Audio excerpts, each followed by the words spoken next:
Hello, I'm Isaac Hegseth III, founder and CEO of Fanbase. Listen to what I'm about to tell you. The window to invest in Fanbase is closing. We've raised over $10.6 million of our $17 million goal. That means there's room for less than 6,370 people to invest in Fanbase for the average amount. The minimum to invest in Fanbase right now is $399. That makes you an owner in Fanbase today. Go to startengine.com/fanbase to invest. Why? Because current social apps have taken advantage of users for far too long, with content suppression, shadow banning, harmful racist content, and no real tools for monetization and equity. Fanbase has over 1.4 million users and counting, allowing anyone to reach all their following and monetize their content from day one. Social media is the new TV, and whoever owns the apps that distribute that content have the opportunity to own potential billion-dollar companies. While big platforms with uncertain futures are failing to serve their users, Fanbase is stepping up to fill the gap. Don't wait until it's too late. Invest now, invest for yourself and your future. Go to startengine.com/fanbase and own the next generation of social media.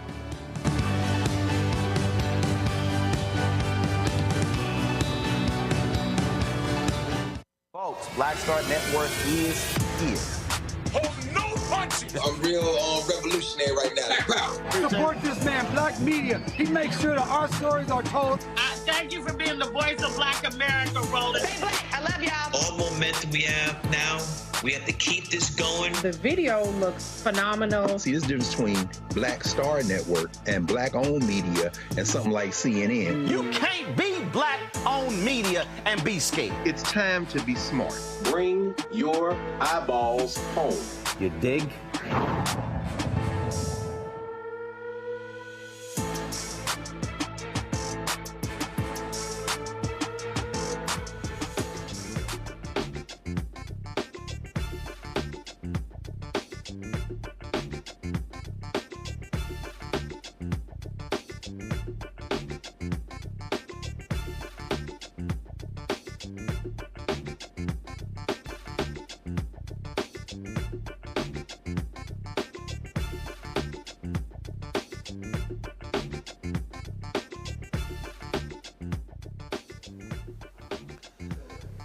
Hey folks, today is Friday, June 13th, 2025, coming up on Roland Martin Unfiltered, streaming live with the Black Star Network. I'm here in Columbus, Ohio, where in an hour I'll be moderating the State of Black America conversation as part of this Father's Weekend with their daughters. I'll tell you more about that.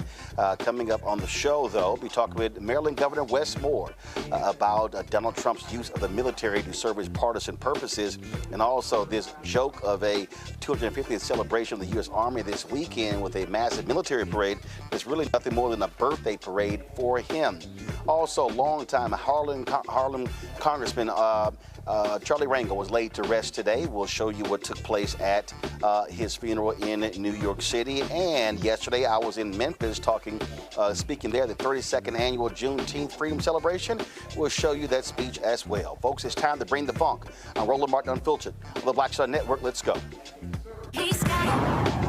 Whatever the miss, he's on it. Whatever it is, he's got the scoop, the fact, the find. And when it breaks, he's right on time and it's rolling. Best believe he's knowing. Putting it down from sports to news to politics. With entertainment just for kicks, he's rolling. It's on go, roll, roll, y'all. It's Roland Martin.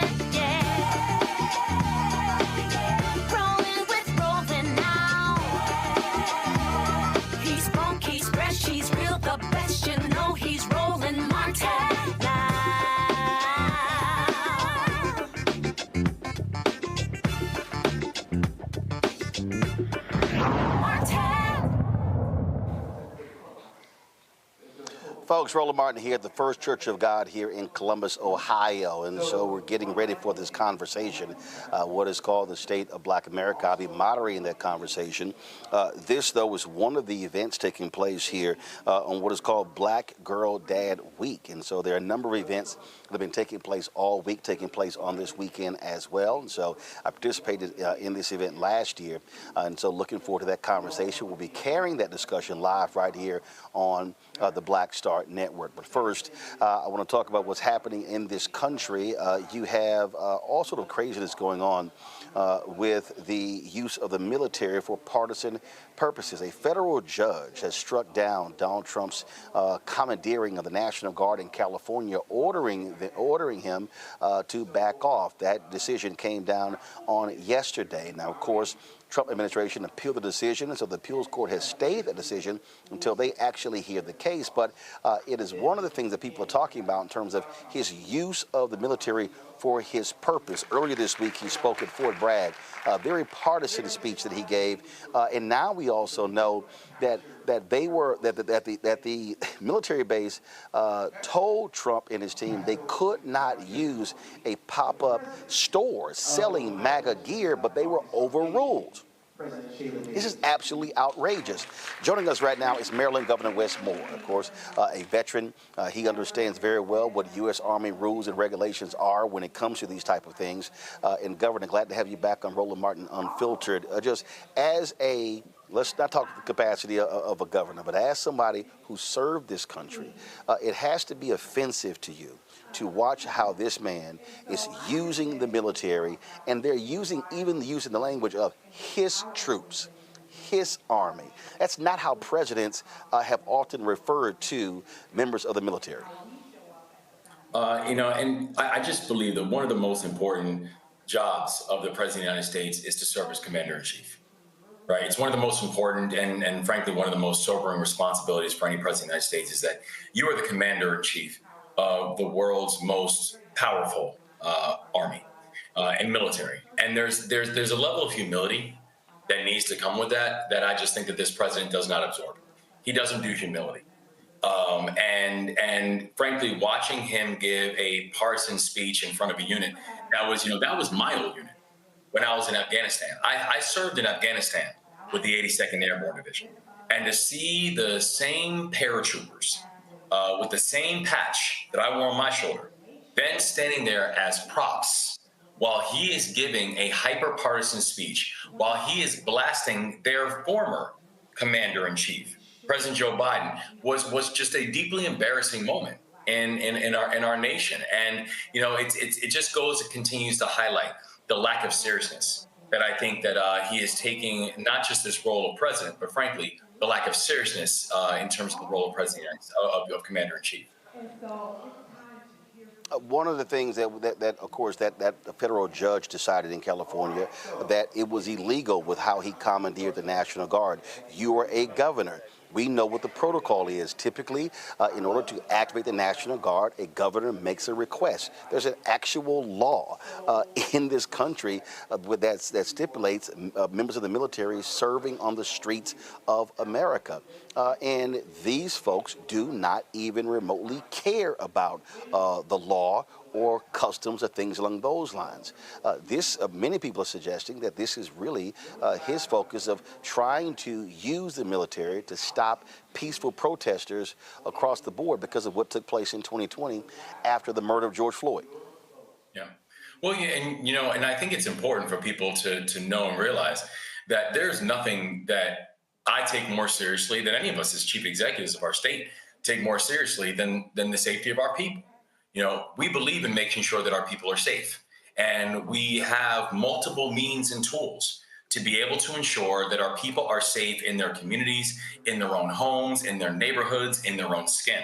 And there are scales of escalation, right? So we know that we not only have local police authorities, we have state authorities as well, and that the governor has the unique authority to be able to activate a National Guard because each governor is the commander-in-chief of their state's National Guard. I take a deep sense of pride and humble responsibility to be the commander-in-chief of the Maryland National Guard.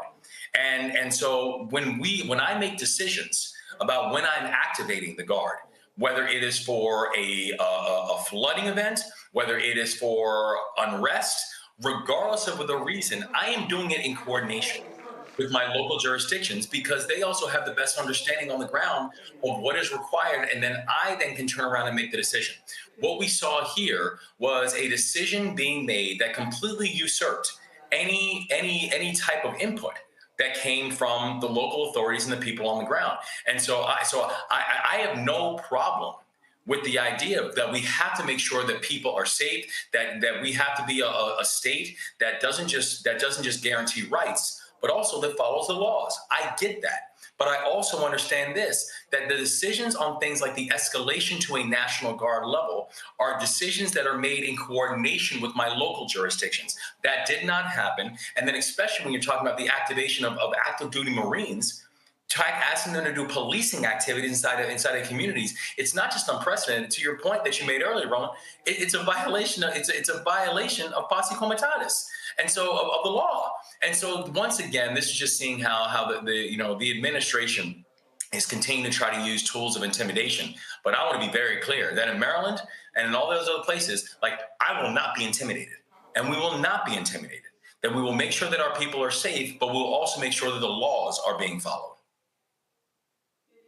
Got to ask you about this military parade happening in Washington, D.C. It's going to cost upwards of $100 million. Many folks are saying this is nothing more than celebrating Donald Trump's birthday as opposed to the 250th anniversary of the U.S. Army. I talked to a retired two-star general yesterday. He said, and normally when they have military parades, they are designed to actually be family affairs, community affairs. And so it's about really the Army families in the community. That's really, if you're going to be celebrating the 250th anniversary of the U.S. Army, you don't just celebrate the troops and the tanks and the missiles. You actually understand that when you serve in the U.S. Army or any branch of the government, branch of the military, your family is also serving. And so what do you make of this, what he is doing this weekend with this celebration? And what are you hearing from your fellow U.S. Army service members who are no longer serving? I started my day this morning going down to Fort Meade, one of the active duty bases in my state, and then we did a 2.5 mile run in celebration of 250 years of the United States Army. Myself and over 1,000 other soldiers who are all out there, celebrating the 250th, and just thinking about the impact and the contribution that the United States Army has made to our society, that our society is what our society is. The freedoms that we enjoy are the freedoms that we enjoy because we had people who are willing to put on the uniform and defend those freedoms. And I think about what is being done tomorrow. And again, it cannot be said that, we're just trying to conflate his birthday and the 250 Army birthday, because they said that. We're just repeating a coincidence that they happen to highlight. And so my only point is this. If you want to talk about, or if you want to celebrate veterans, then don't cut the Department of Veterans Affairs, which you just did. If you really want to highlight veterans, then don't do things like lay off thousands of federal workers, knowing the fact that 1 in every 3 federal worker is a military veteran. If you really want to celebrate veterans, don't do things like lay off people whose job, fire people whose job it is to make sure that our military veterans are getting a proper burial, or making sure that those veterans who are coming back home suffering from PTSD, that they are not getting their treatments cut. If you really want to celebrate veterans, then honor their service. Do not use it as a mechanism to try to honor yourself. And so I have a very real issue with this, and particularly being done in the guise of this is a celebration of the Army 250th, because I can think of a lot of better ways to being able to use that capital, those resources, that time, and that attention to be able to celebrate the men and women who are willing to serve on behalf of others than doing something like this, which in many ways, again, is almost it's almost offensive. Being able to see how you can spend time cutting the Department of Veterans Affairs, but then simply say that you believe in the troops because you're willing to put on a parade on your birthday. Last question for you. The military was desegregated in 1948 by President Harry Truman. We have seen historically African Americans serve with distinction in the U.S. Army and other branches as well. When you think about the importance of black soldiers, of course, people could talk about General Colin Powell, General Benjamin O. Davis, Sr. and Jr., and we can name so many others. just what does this anniversary mean for African Americans who gave their life, who contributed to this country, many of them who did so knowing full well they didn't have full freedom when they came back home. What do you say about those folks on this 250th anniversary? Some of the bravest soldiers that his country has seen have looked like you and me, Roland. We're talking about people who are willing to fight and risk their lives, and many gave their lives on behalf of a country that was not willing to sacrifice on behalf of the individual. When I think about the military, we're talking about an organization, and again, I'm a very proud military veteran. I'm a very proud combat veteran. I am a deep patriot, and I believe in this country, flaws and all. And I believe in this country because I know its history, not because I ignore it. And I think about the fact that you had desegregation take place in the military before it even took place in society. I think about the fact that you had military generals before you had Black Fortune 100 CEOs. The military, in many ways, was the chance for us to be able to shine, even in a country that oftentimes did not give us the opportunity to shine in other ways. And so the military has always helped to lead the charge when it came to opening up angles and opportunities for so many people within our society. And despite the fact that we had people who came and served, and when the military passed a GI Bill, they were literally saying, we will pass out a GI Bill unless you're Black. So the fact that we've continued to sacrifice on behalf of this country, to serve on behalf of this country, to make this country better, I think the importance of celebrating the 250th for the Army is not just about the contribution the Army has made, but it is about also celebrating the individuals who made the contribution to the Army. And why it's so important for us to remember our history, why it's so important for us, for our history to be lifted up. I think about in the state of Maryland, where we are watching how Pete Hegseth, the Secretary of Defense, is going around banning history and banning books on military bases and on our service academy. We're in the state of Maryland. What have we done? We've banned the banning of books, where you cannot do that in the state of Maryland. So this becomes a time for us to really embrace the power of this history, the unevenness of the history, with a core understanding that action is required, repair is required. But it takes people who are willing to be true public servants and willing to be true soldiers in this moment in order to make those things happen. Governor Wes Moore, always a pleasure to have you on the show, Frat. Great to see you, Frat. God bless, man. Appreciate it. Thanks a bunch. Folks, going to go to a break. We come back. We're going to show you the funeral of a man who also served his country during Korea, former Congressman Charles Rangel, laid to rest today in New York City. He passed away at the age of 94. You're watching Roland Martin Unfiltered right here on the Black Star Network. Next on the Black Table with me, Greg Carr. Dr. Kwasi Kanadu, author, scholar, and healer.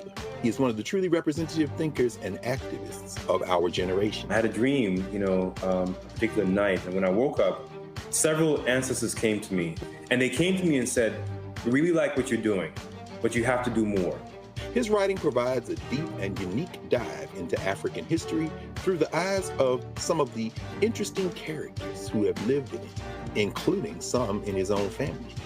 The multi-talented, always fascinating Dr. Kwasi Kanadu on the next Black Table here on the Black Star Network.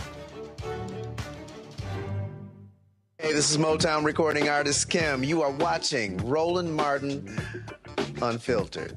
Hey, boy, he always unfiltered, though. I ain't never known him to be filtered. Is there another way to experience Roland Martin than to be unfiltered? Of course he's unfiltered. Would you expect anything less? Watch what happens next.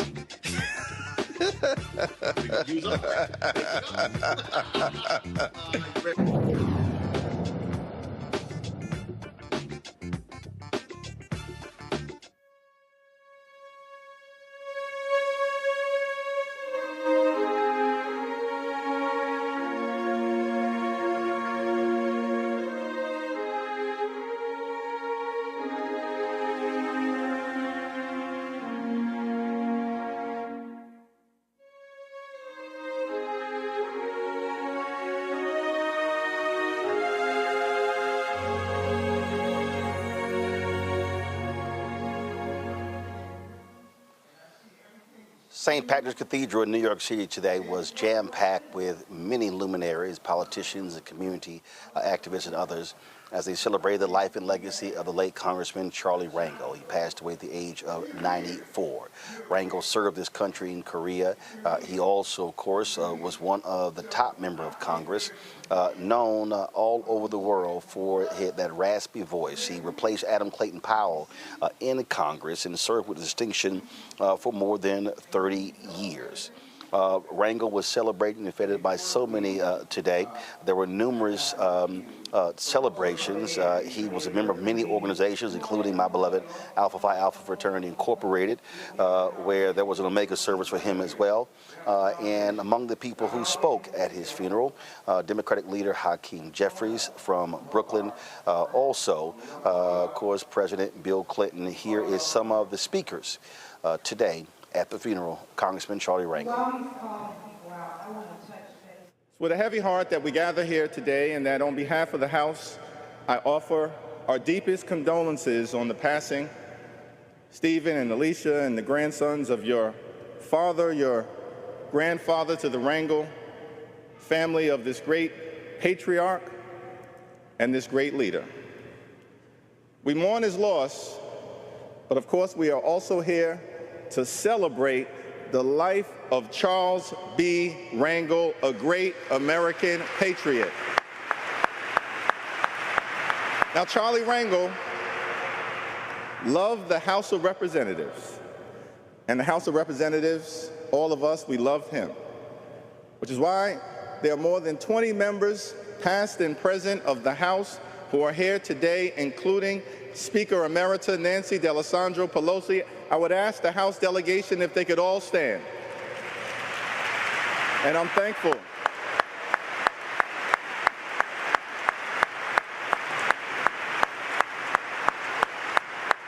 We are here, of course, to celebrate Congressman Rangel's life. What a life that he lived. What a leader.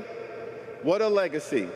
The legendary Lion of Lenox Avenue. America is better off today because of his service.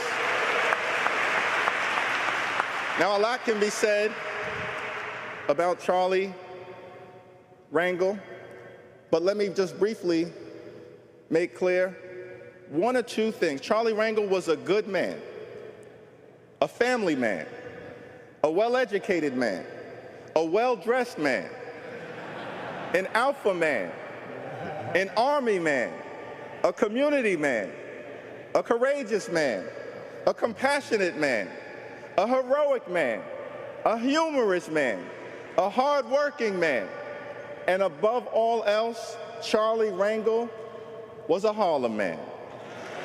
He was a Harlem man. He loved Harlem.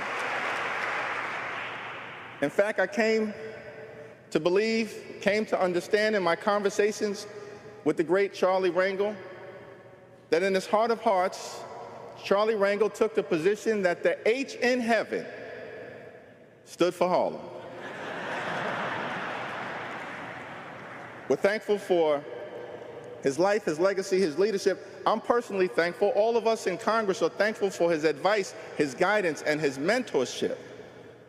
Always generous, no matter how new you were in public service, new to the United States Congress. He helped us become the best public servants that we could be, the most effective representatives on the ground, back at home in our communities that we could be. Helped us with our re-elections, taught us how to get re-elected, which he was able to do more than 20 times to the House of Representatives without ever losing a race. And you know, thankful for his advice, his guidance. One of the earliest conversations I had with Charlie Rangel was a new member of Congress, was on the subject of fundraising, which of course you have to do to continue your public service journey.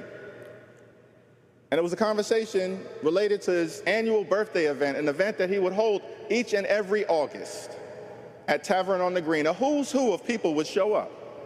And as a new member of Congress, I had the opportunity to attend, struck up the courage, and I said to Charlie Rangel, his annual birthday event in August. I said, Mr. Rangel, is today your actual birthday? He said, no, Jeff. Now, Charlie Rangel would often call me Jeff. I believed it was short for Jeffries, but I never confirmed that, because this was Charlie Rangel. And so you go with the flow. He said, no, my birthday is in June. I said, Mr. Rangel, your birthday is in June, but each and every August you have this spectacular birthday event year after year after year. He said, Jeff, my birthday is whenever the hell my fundraiser tells me it is. He was a good man, had a big heart, big personality, got big things done. So as I take my seat, let me just simply say he returned home, dropped out from high school, went to the Army, was sent to Korea, returned home a war hero, Purple Heart, Bronze Star, saved over 40 members of his unit who were under attack by the Chinese. He told us the story often. Had he done nothing else in his life, he would have already done more than most Americans have ever done for their country. Nothing else. But that wasn't the end of Charlie Rangel's story. So he had to figure out what he was going to do next. And he told us, of course, that he was inspired as it relates to his career by his maternal grandfather who helped to raise him, who worked, of course, as an elevator operator in Manhattan criminal court. And his grandfather urged him to go to law school, having spent a lot of time around lawyers. And Charlie Rangel would tell us that had his grandfather been an elevator operator in a hospital, he may have gone to medical school. But aren't we thankful that his grandfather worked at Manhattan criminal court? Because if he didn't work at Manhattan criminal court, Charlie Rangel would have never gone to law school. Had he never gone to law school, he would have never become a lawyer. Had he never become a lawyer, he couldn't have become a federal prosecutor. Had he never been a federal prosecutor, he likely wouldn't have been elected to the New York State Assembly. Had he never gotten elected to the New York State Assembly, he would have likely not gone to Congress. Had he not gone to Congress, he never could have helped found the Congressional Black Caucus. Had he never been a founder of the Congressional Black Caucus, he never would have been appointed to the Ways and Means Committee in 1974, first African-American ever to serve on the Ways and Means Committee. Had he never emerged as an effective member of the Ways and Means Committee, he never could have become such a champion for using the tax code to make life better for the American people, a champion of the low-income housing tax credit, champion of the child tax credit, champion of the economic opportunity tax credit, champion of the Rangel Amendment, which used the tax code to help dismantle apartheid, champion of empowerment zone legislation that revitalized the inner city. Had he never emerged as an effective member of the Ways and Means Committee, then he never could have become the chairman of this powerful committee, the first African-American in the nation's history to serve, using that committee to do things like helping President Obama pass the historic Affordable Care Act. We're thankful for Charlie Rangel's journey, because Charlie Rangel's journey taught us that while the devil may be a hater, God will be your elevator. He'll open the right door, he'll press the right button, and he'll get you to where you need to go. And I'm thankful that Charlie Rangel had one last stop on his journey. It wasn't City College, it wasn't the Rangel Center, it wasn't 145th and Lenox. He had one last stop on his journey, and it was up in heaven. And when he got there, I'm told that Alma Rangel, his beloved wife of 60 years, was there. And Hazel Dukes was there. And Constance Baker Motley was there. And Percy Sutton was there. And Basil Patterson was there. And David Dinkins was there to greet him. But the first person that said anything to him was Charlie Rangel's grandfather, who said, "Welcome home, Charlie. You've reached the top floor." God bless you, Charlie Rangel.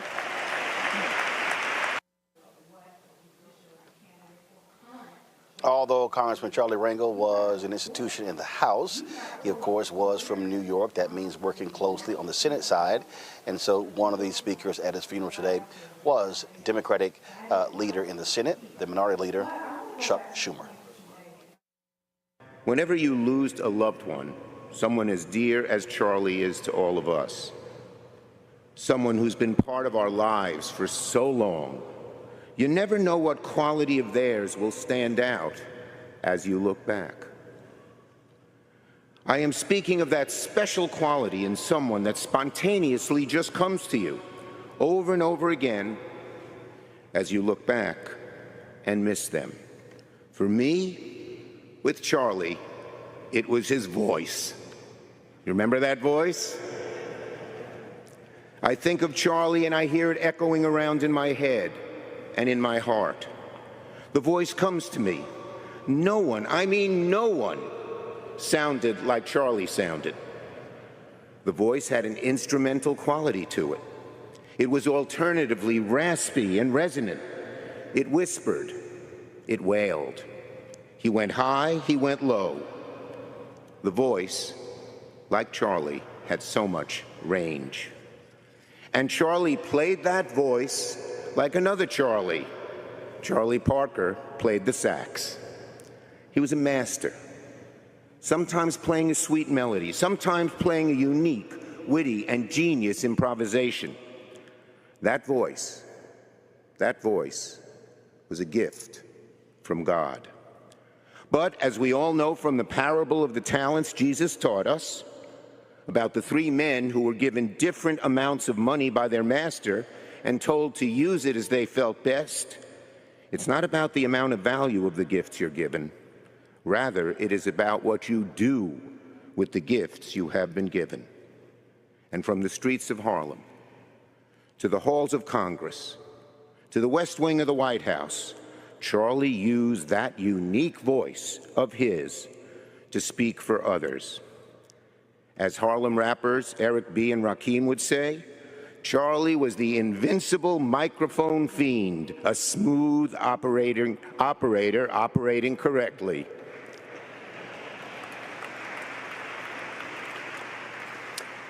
To persuade voters, to build power, to deliver help to those in need, to call out injustice and economic unfairness and racial bias, to fight for the underdog.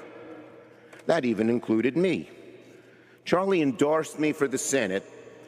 No one thought I could beat Al D'Amato when I was at about 8% in the polls, and precious few believed I could win. But Charlie and the wonderful Jim Capel, does everyone remember Jim?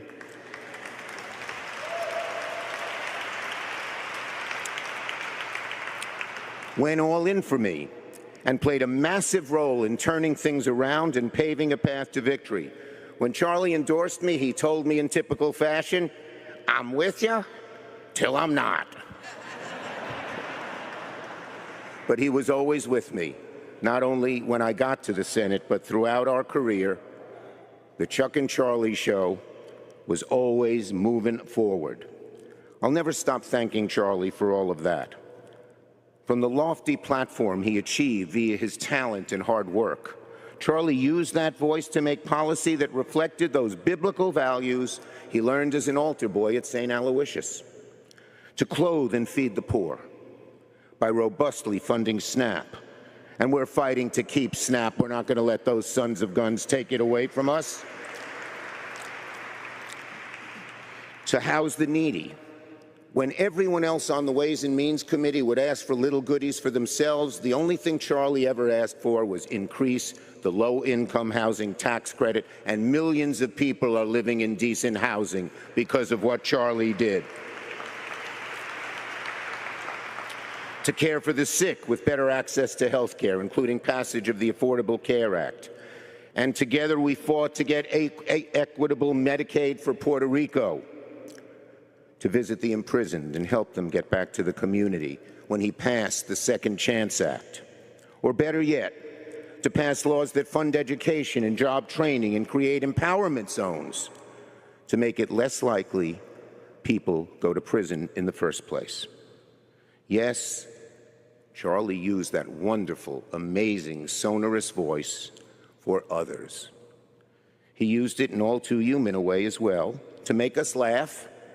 As we know, Charlie was a funny guy, and he was master of the sharp-witted quip.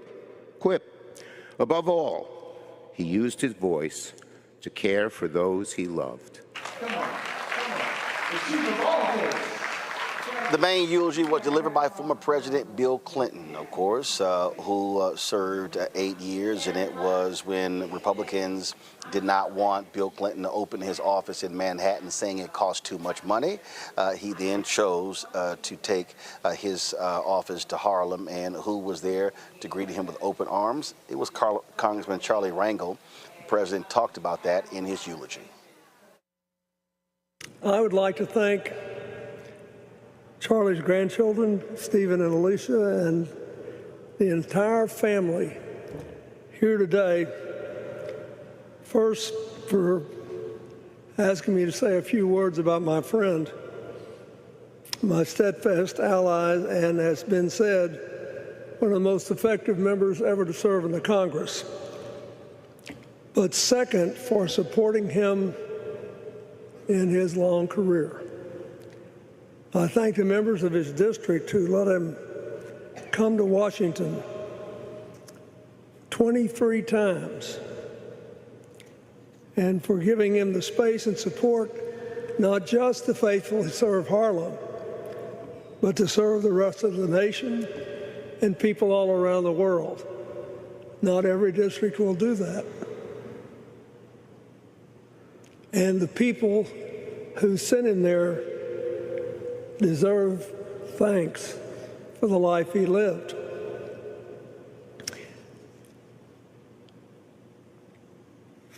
You know, another great New Yorker, FDR, was called the Happy Warrior.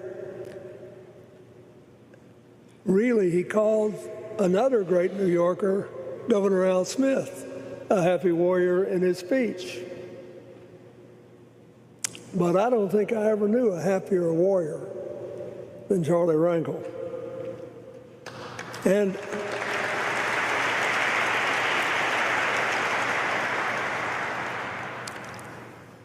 there are so many things you can talk about, but I want to talk about two things he did in particular that touched my life and changed my ability to be president in the right way.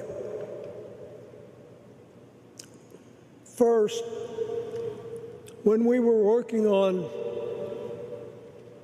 our first big economic bill, Charlie wanted very much to include the empowerment zones. So did I. I campaigned on it. I didn't know if we'd get it because in the beginning, we only had enough money to do 6 in the whole country. But the very first one was in Harlem. And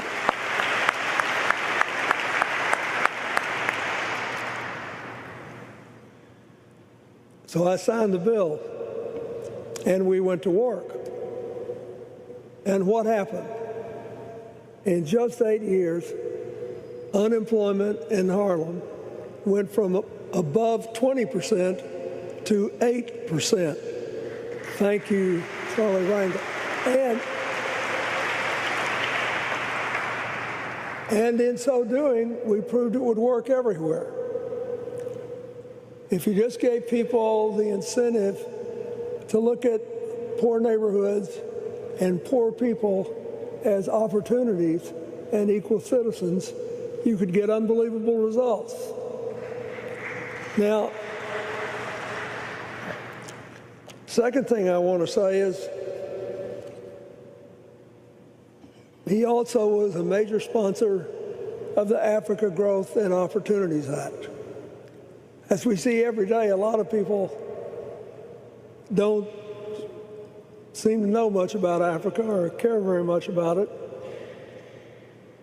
but Charlie did. And I thought this was a great idea. And this idea has stayed with me in my little house in Chappaqua to this day. Because a couple of years after I left the White House, I went back to Ghana, where I had the biggest crowd I'd ever spoken to as president. There were like 1 million people in the streets. It was unbelievable. So I went to Ghana, did my business, was back on the airport tarmac, and was walking to the plane. And this woman said, "President Clinton, don't go, don't go." And she was running after me on the tarmac, waving something. So I stopped and shook her hand, and she said, "Because of the Africa Growth and Opportunity Act, I am one of 300 women who have our first paying jobs, and all our kids are in school, and we're making shirts. And I wanted to thank you, and here's your shirt." I took that shirt home, and I put it on a little shelf in my closet so that every morning of my life I would see that shirt and be reminded, first of all, of the power of people who care to do good, and secondly, that that woman wasn't mad at me or America. She knew that they might never be as wealthy as we were, but they were way better off. She knew that somebody beyond her borders cared. That is the kind of thing that Charlie Rangel deserves to be remembered for and appreciated for till the end of time.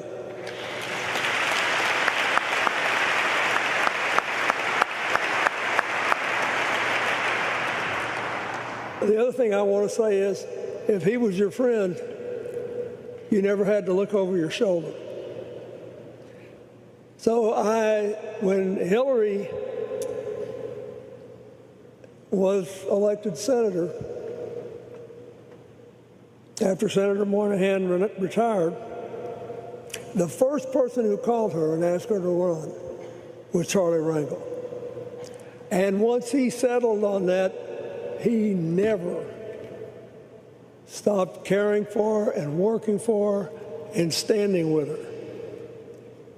He could not be intimidated to change his position. And then when I went to announce I was moving to New York, I didn't pay much attention to where I was going. I was too busy being president. And my office found this beautiful suite in a building next to Carnegie Hall. And since I love music, I thought this would be a cool gig. I'd just walk next door and hear anything. But oh, you would have thought I had robbed Fort Knox. All these Republicans were really upset. And one of them was, wanted to do an audit and a hearing and everything. And it reminded me of Benjamin Franklin's wisdom when he said, "Our enemies are our friends, or they show us our faults." I said, I don't care about this.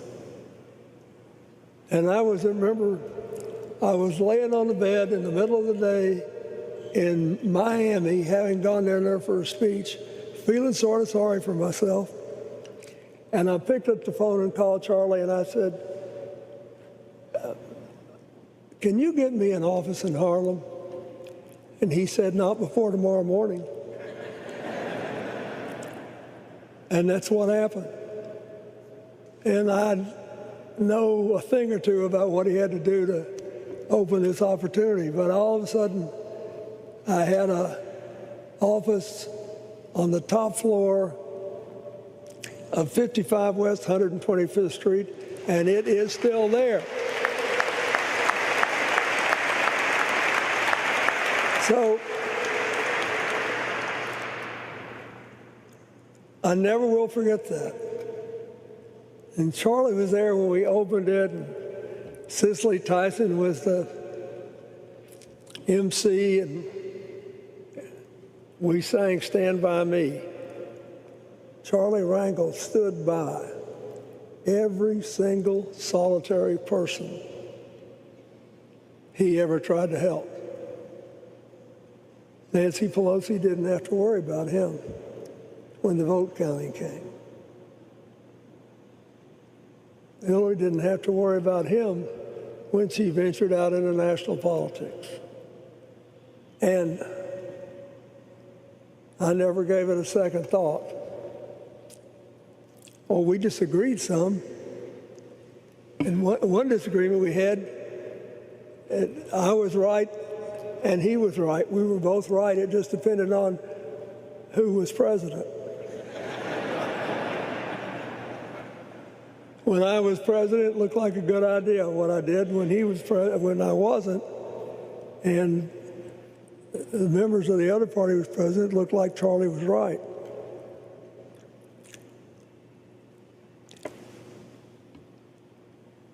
I am so grateful that he proved the scriptures right, that a happy heart is good medicine, but a broken spirit dries the bones. He got here for 94 years. And I am convinced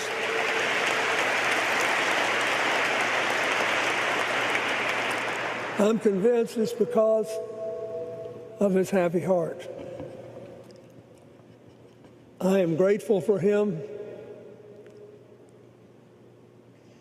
I get to look at that shirt every morning still and think of Charlie Rangel, who cared about people halfway around the world and never once took his eye off Harlem.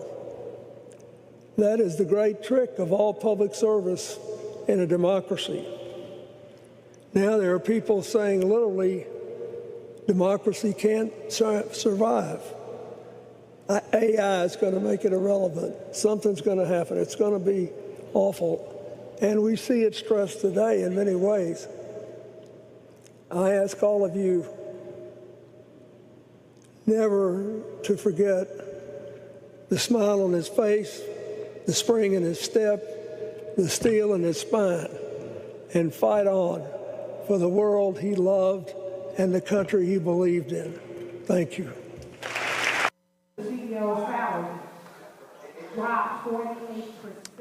Folks, Charlie Rangel, an amazing brother. It was always a pleasure to see him, to greet him. He had that huge smile, of course, and that voice, as Senator Chuck Schumer talked about. Of course, his homegoing service. Charlie Rangel, 94 years old, one hell of a life. Folks, going to a break. We come back. We're going to show you the speech from Memphis for the 32nd annual Juneteenth Freedom Festival. Don't forget, if you want to support Roland Martin Unfiltered, do so by contributing to our Bring the Funk fan club. Your dollars allow us to be able to travel around the country, do things like this, be able to bring shows to you on the road. So you want to do via Cash App, use the Stripe QR code. You see it right here on the screen. Click the Cash App button to continue to contribute. Checks and money order, make them payable to Roland Martin Unfiltered. Mail them to P.O. Box 57196. Washington, D.C., 20037-0196. PayPal is R. Martin Unfiltered, Venmo, RM Unfiltered, Zelle, Roland@RolandSMartin.com. Again, PayPal, R. Martin Unfiltered, Venmo, RM Unfiltered, Zelle, Roland@RolandSMartin.com, Roland@RolandMartinUnfiltered.com. Back in a moment. On the next Get Wealthy with me, Deborah Owens, have you ever had a $1 million idea and wondered how to bring it to life? Well, it's all about turning problems into opportunities. On our next Get Wealthy, you'll learn of a woman who identified the overload bag syndrome, and now she's taking that money to the bank through global sales in major department stores. And I was just struggling with 2 or 3 bags on the train. And I looked around on the train and I said, you know what? There are a lot of women that are carrying two or 3 bags. That's right here on Get Wealthy, only on Black Star Network. This is Reggie Rock Byford. You're watching Roland Martin, unfiltered, uncut, unplugged, and undamn believable. You hear me?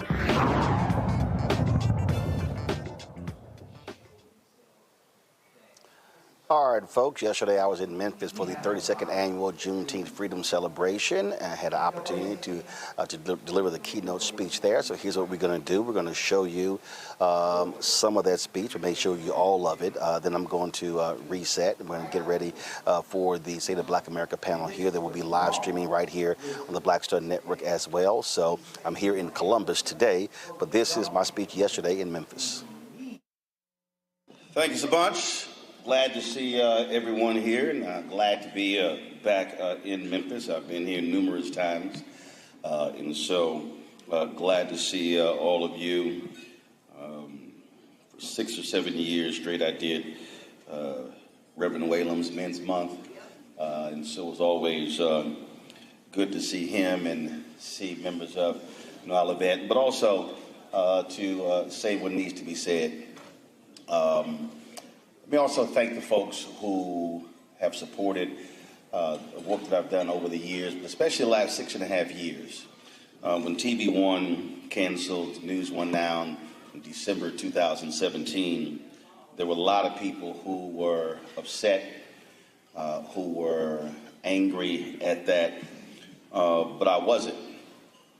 And it was interesting when Alfred Liggins, the CEO, was telling me that he was canceling the show. They were looking to cut their debt load.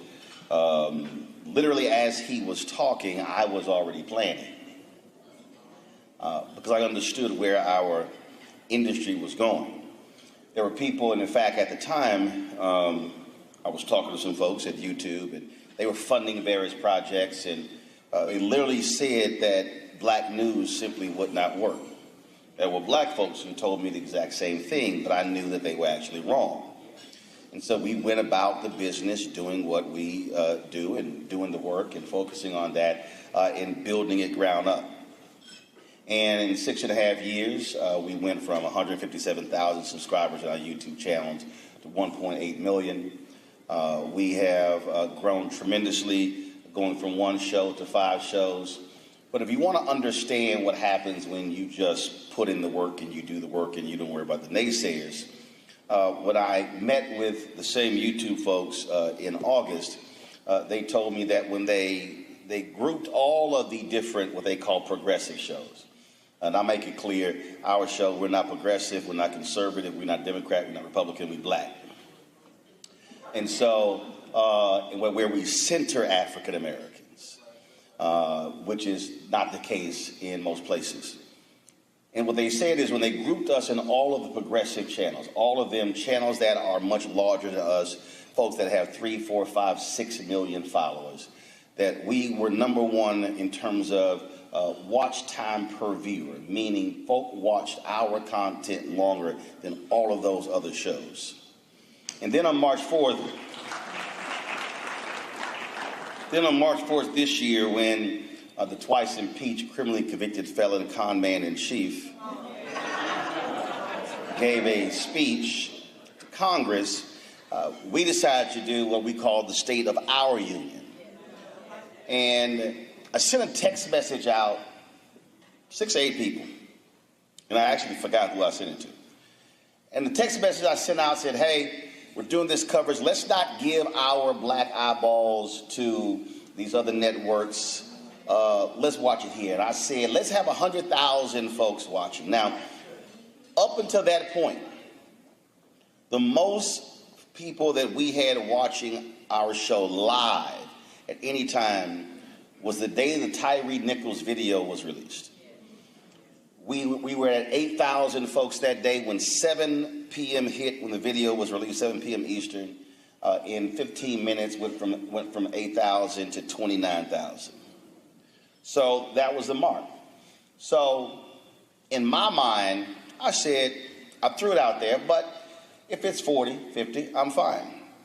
And I wasn't even necessarily thinking that way because I don't get wrapped up in those things yet. And then, of course, on that night, we had Bishop William Barber, who gave our speech. I did not carry a word of what Trump had to say. Bishop Barber gave out the State of Our Union from our studios. And when we went live that night, and what happened here was, again, I just sent a text message to 6 or 8 people. Then all of a sudden, like on Sunday, a couple of people hit me. They said, hey, you know, is this real? And I said, yes, it is. Then on Monday, about 5 or 6 people hit me and they said, hey, is this real? This showed up in our family group chat. The patriarch or the matriarch of our family posted this and they saw this. Then on Tuesday, about 30 people hit me saying, hey, this showed up. My uncle posted this. My aunt posted this. My mother posted this. My grandmother posted this. And what we begin to realize is that literally in black chat text groups all across the country, this one text message was spreading. I didn't do any black radio. I didn't do any interviews. We didn't do any advertising. It literally was a single text message. So when we went live that night, within 2 minutes of going live, we were sitting at 40,000. And then within 5 to 10 minutes, it was 67,000. Within 20 minutes, we had crossed 100,000. When I tossed to Bishop William Barber, we were at 200,000. At the peak of him speaking, we hit 250,000 folks who were watching live.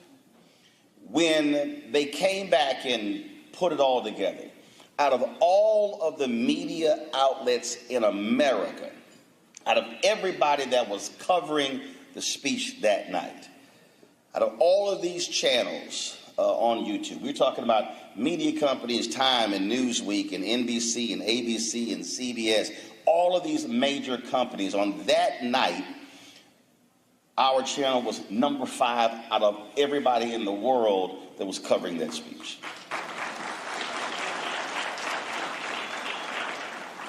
Now, why is that important? Because first of all, once you show you can do it, it means that there's no excuse. It can't be done again and on a consistent basis. What it also showed is what can happen when black folks move collectively in terms of an action. See, we often say, well, we can't do this, we can't do that, but it actually happened. I remember when I was an editor in Dallas and I had a reporter, and I always talk about Kelvin Bass. He works now for State Senator Royce West in Texas. And Kelvin, he wrote a story on Erykah Badu, and he knew Erykah Badu's grandmother. And so he really took his time writing the story and researching and putting everything into it. So when I read it, I didn't have to do much editing to his story.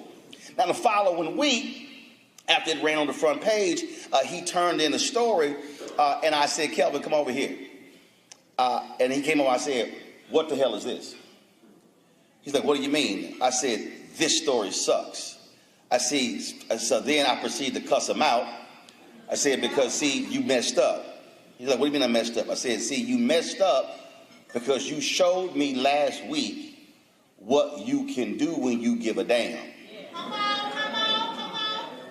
What you are now telling me is this story means nothing, so you didn't spend any time, anything in it. I said, and it reads like crap. I said, you messed up because you showed me that it's actually in you. Now my expectation for you is I got to see that now every single week. And I say that because that really has to be a state of mind for many of us, because too many of us literally are making excuses as to why certain things cannot happen. At the table, I asked the question, what's the largest black-owned business in Memphis? Folk couldn't give me a name. That is a problem. And so I need us to understand that I'm not interested in the same old same. I'm not interested in another black mayor. I'm not interested in more black council members. I'm not interested in more black county commissioners. What I'm interested in is, what are you doing while you are there?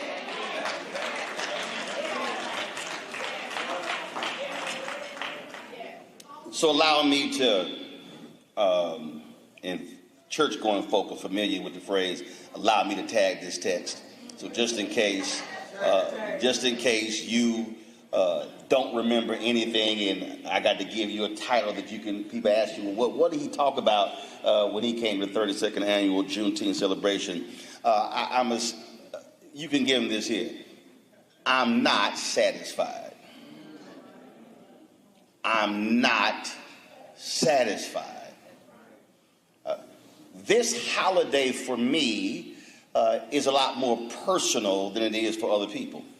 Because first and foremost, this is the only national day where this nation has to utter the word slavery.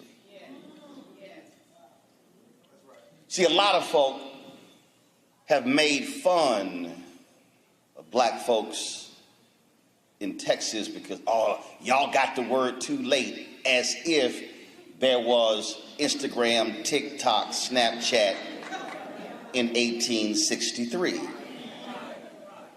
Dr. Gerald Horne has written a book talking about the counter-revolution in Texas that preceded the Civil War, and what he lays out that war in Texas for, quote, Texas independence, that war preceded the Civil War and actually set up what took place with the Civil War and the fascism in this country.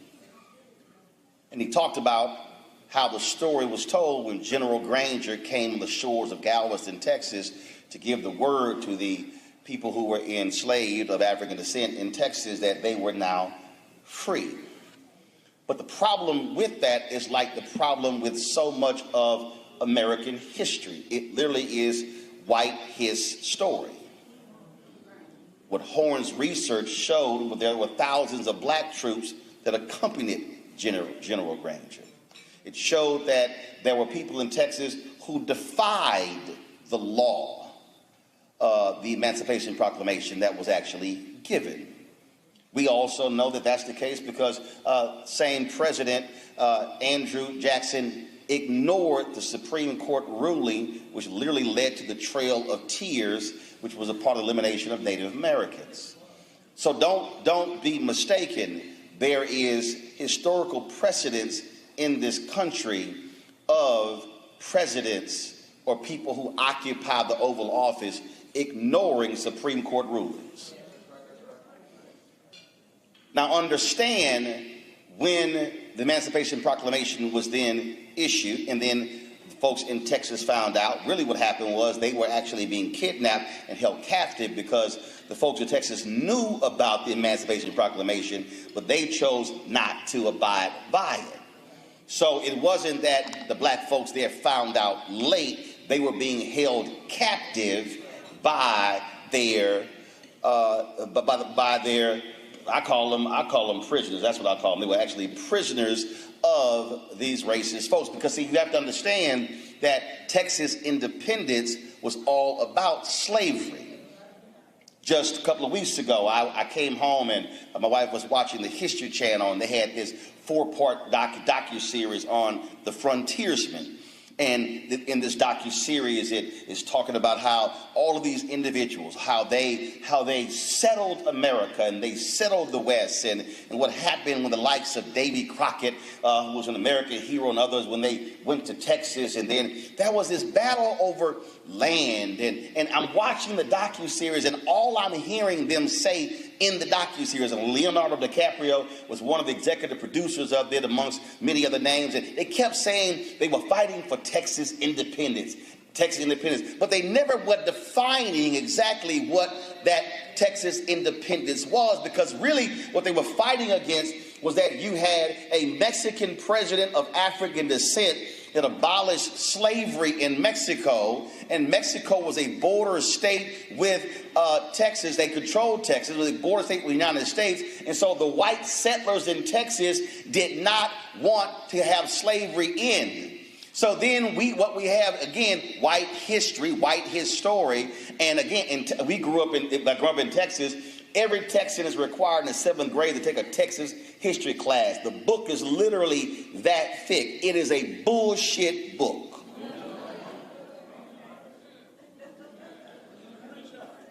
Because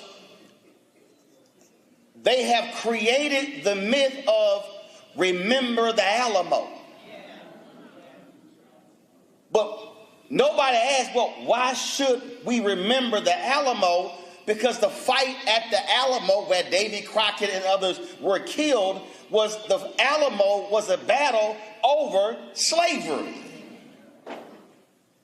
They were fighting to keep slavery. They did not like the fact that Mexico had abolished slavery, and so they said, we need to succeed from Mexico to gain Texas independence so we can steal the land and keep slavery. That's the real history. But again, in this country, when folk write the story and don't look like us, they conveniently left that out of the narrative as to why they were fighting for, quote, Texas independence.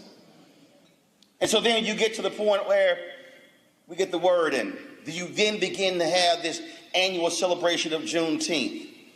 And what folk need to understand, and I was having this conversation with Governor Wes Moore, my alpha brother, and because he asked me to come to the Maryland event. I said, well, I'll be speaking in West Virginia on June 19th and in St. Louis on June 20th. I said, but Governor, do me a favor. I need you to make it plain that Juneteenth is not a day of parties and picnics and concerts.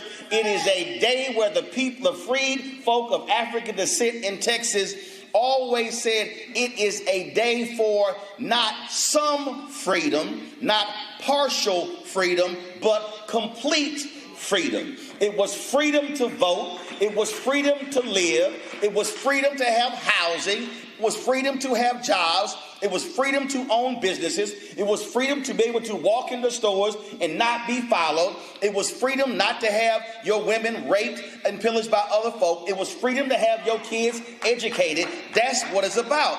I said, so when this became a national holiday, and I said, don't make the mistake. I said, talk to folks in Texas to understand what it was all about. This is what not do. It wasn't not another nice little cute little time. It was a yearly reminder of the fight for freedom of people of African descent. And so that really has to be the mindset of every single person here. And so if you're celebrating Juneteenth here in Memphis, you now need to be asking the question, what is it we are doing to gain our freedom in Memphis? And see, I appreciate earlier when the pastor said that the mayor has called Memphis the blackest city in America. Well, here's my problem with that. When they talk about Washington, D.C. as the chocolate city, they're talking about Marion Barry and other black mayors and the opportunities they created for African Americans using their power for black business. When Atlanta is called the Black Mecca, it's because of Maynard Jackson and Andrew Young and Maynard Jackson and Bill Campbell and Shirley Franklin and Kasim Reed and Keisha Lance Bottoms and now Mayor Andre. When they talk about other cities, when they talk about other cities in terms of what they have done, I'm confused. I'm confused.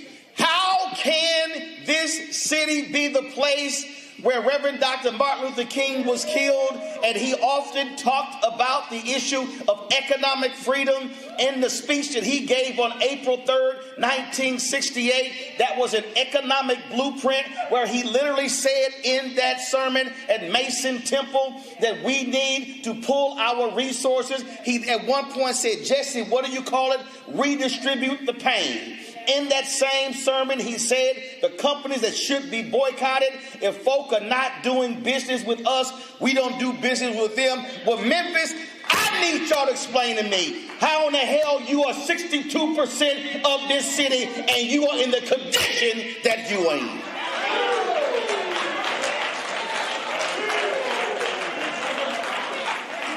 I need black leaders, black political leaders. I need business leaders. I need preachers in this city to explain to me, how are you so comfortable in a city that literally practices economic apartheid against black people? I I need you to ask the question of the black mayors that were elected before you, how is it that they were complicit in allowing the economic apartheid to continue? There is no way in the world you can have a city that is 62% African American and your contracts don't even reach 25%. That means that every black person in this city that is paying property taxes, sales taxes, you are spending money, you are virtually not getting a return on your investment, but we are just happy with the facade of leadership. See, I'm not satisfied because somebody black is sitting in a position, because let me be real clear. There's a difference between being present and having presence. See, when you're present, you just show up. You can be present and no one knows you're there. You can be present and literally have no fingerprints, no footprints, but the question is, do you have presence? When you walk into the room, does the temperature change? When you walk into the room, do some folk start getting uncomfortable? If you are a black leader in Memphis and you walk into a room and folk in the room don't get uncomfortable, you simply are present.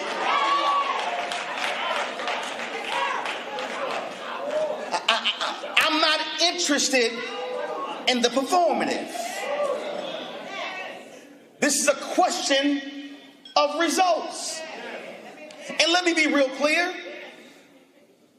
There are white Americans who care more about the collective of black folks than some black folks. When you look at the history of the black freedom movement, the civil rights movement, you have that. When I listen to folks sit here and say, oh, no, Ro, you shouldn't criticize the founding fathers. You shouldn't criticize the folk who had slaves because they were men of their time. Well, so was John Brown. John Brown was a white man who believed in the Bible, who was willing to kill folk because he despised slavery. That means you need to have folk in this city who don't have the same melanin, who should be angry with what they see economically that's happening in this city.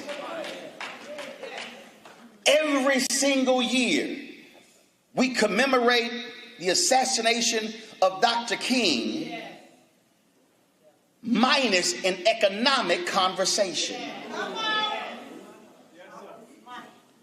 I'm not interested in any more gatherings. We go to Selma to commemorate Bloody Sunday, and Selma looks the same today as it did when they walked across the Edmund Pettus Bridge. In fact, when we go to Selma, we don't even stay in Selma because ain't no hotels to stay in Selma. Folks stay in Montgomery and drive to Selma for the event to walk across the bridge and go back to Montgomery. See, at some point, we have to have an attitude of, I'm not satisfied. And I'm telling you right now, I know what's happening. I know there's some people who are political leaders in the room who are like, well, no, we're doing a lot.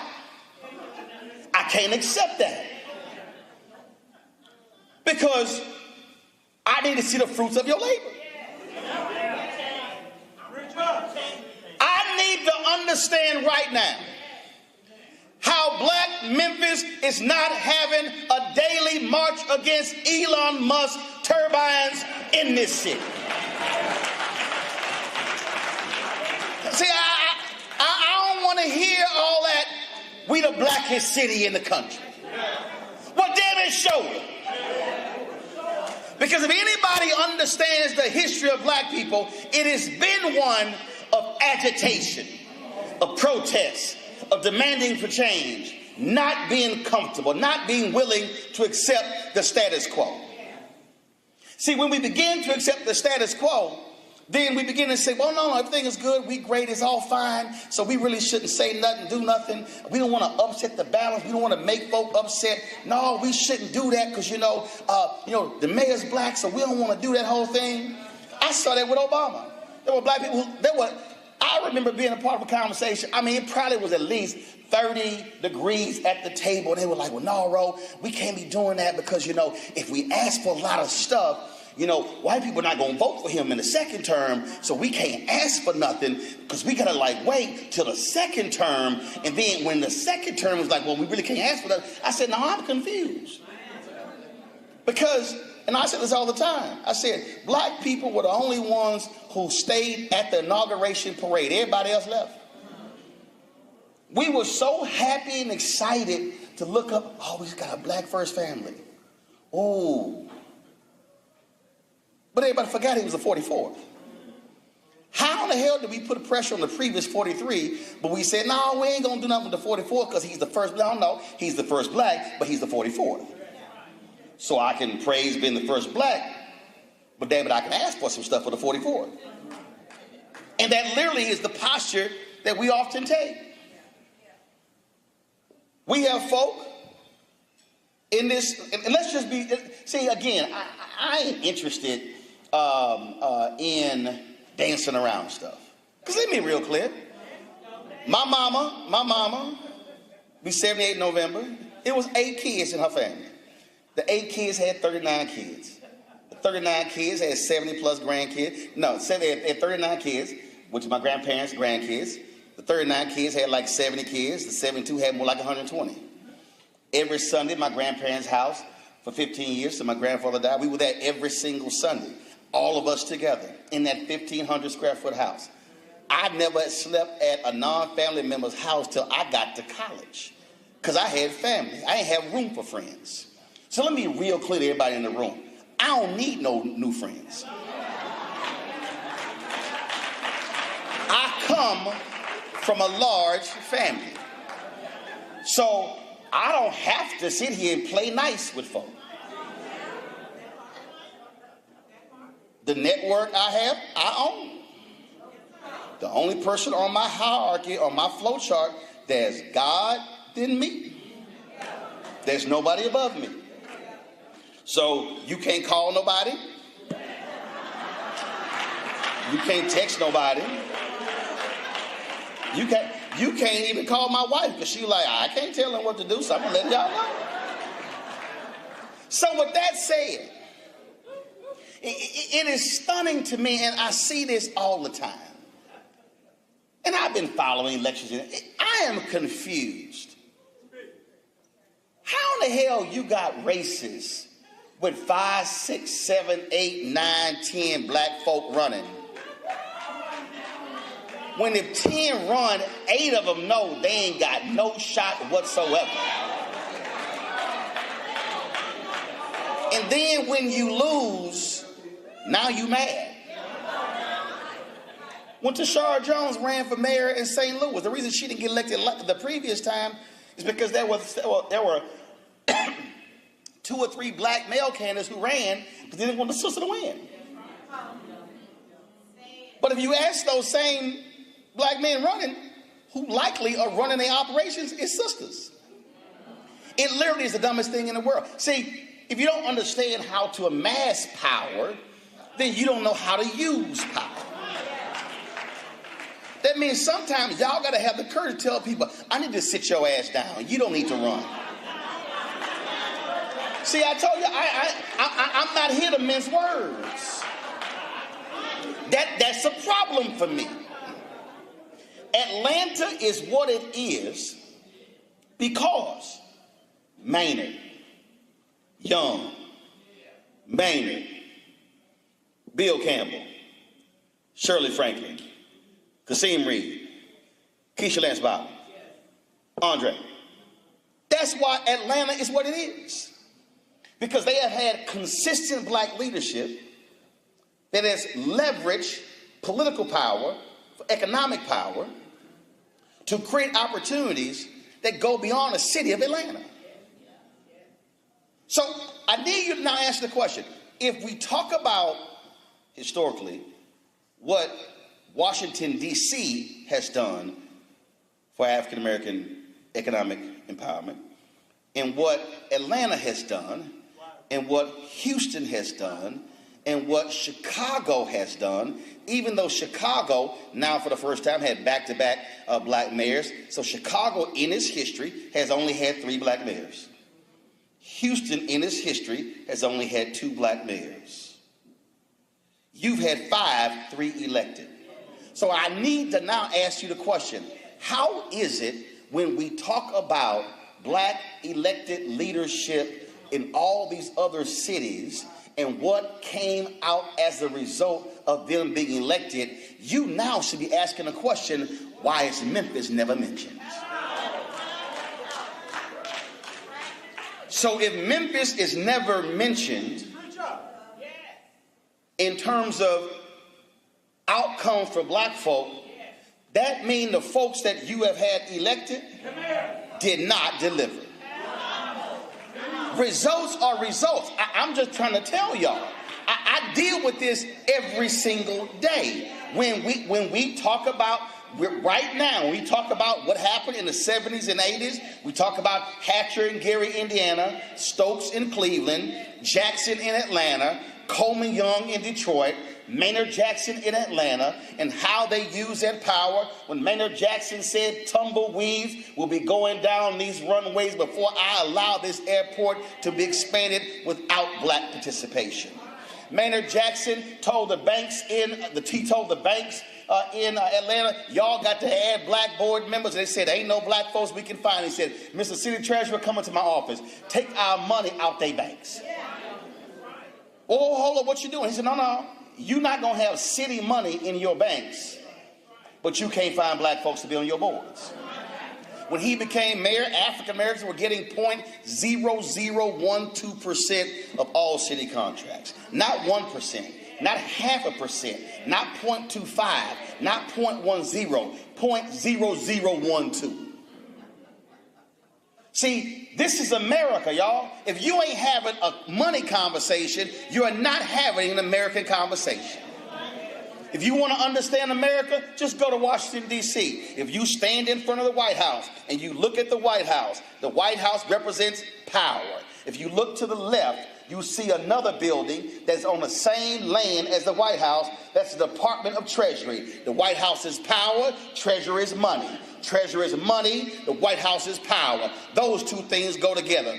Why do you think when that convicted felon, that twice impeached thug, went to Saudi Arabia, 32 American CEOs went with him who were running multi-billion-dollar companies? Because politics and money go together. Let's not be confused. And so I understand we can talk about social justice and we can talk about voting rights, we can talk about housing, but everything in America emanates from money. King understood that, Abernathy understood that, all the folk understood that. And so why is it that this generation is being so soft and unwilling to be challenging folks in this way? When I asked the question, can you name me the largest business?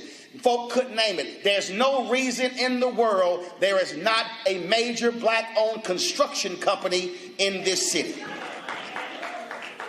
or engineering firm, an architectural firm. You should be able to run down the line, but it's not there.